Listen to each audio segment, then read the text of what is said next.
Alright, so what I've done is I left the weed eater on the trailer and water got in it. So what I've done is I took off the air filter cover, took the air filter out.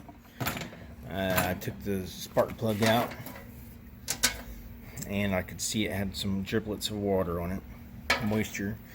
And I used a 5/8 spark plug socket to get it out. I drained out all the water.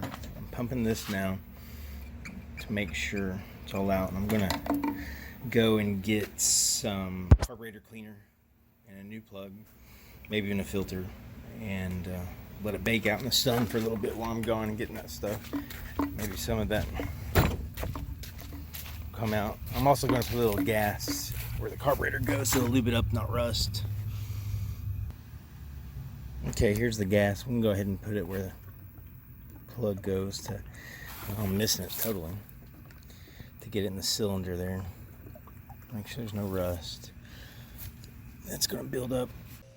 And so I went to the auto parts store, just AutoZone, got some carb cleaner. I decided to go ahead and do that. I went to Home Depot and they did not have any air elements or filters. So I'm just going to wash it off with soap and water, dish soap. I'm going to go ahead and spray this and turn it over some to get any excess water out.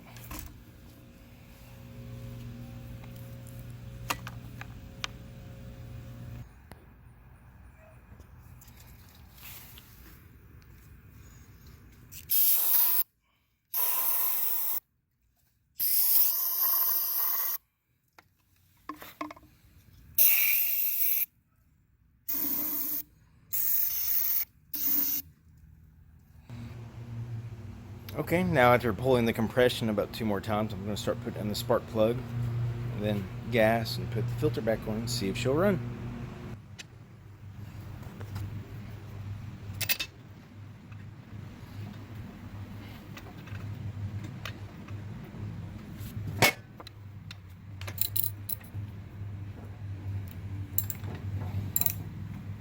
Alright, I got her tight.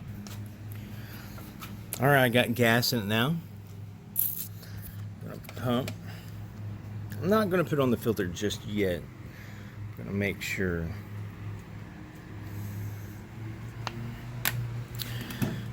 it goes. So I got it pumped about 8 times. Alright, I had it pumped about 8 times. And let's give her a whirl.